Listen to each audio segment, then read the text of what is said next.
Zany isika ilatsaka filoham-pirenena zany zao hoe fito filoham-pirenena.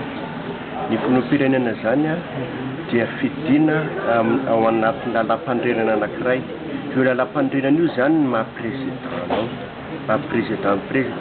Nefa io lalam-pandrenantsika io azo lazaina hoe lalam-pandrenana bidon ihany. Mila ovana mihitsy aloha zany io mifanaraka ny rehetra dia mametraka fitondrana teteza mihitsy angamba ny ilazana azy na hoe consensuel ihany koa tena hoe iarahany rehetra fa ny zava-misy amin'izao mantsy dia le président telo reo nandrafitra le gouvernement dia tsy atokisana mihitsy zany ny fahamarinana io fifidianana io.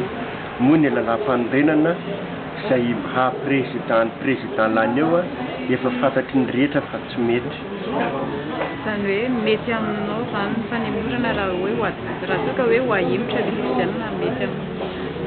Tokony zany le fanemorana fifidianana zany tsy tena loatra ny tena hoe zava-dehibe fa tokony amboarina kosa aloha izay zavatra izay ka raha ilana ny fanemorana azy mba hatateraka an'izay dia tsy maninona mety aminay mihitsy zany hoe mila ovana izay koa moa zany ny olona rehetrarehetra zao dia miresaka hoe fanorenana ifotony.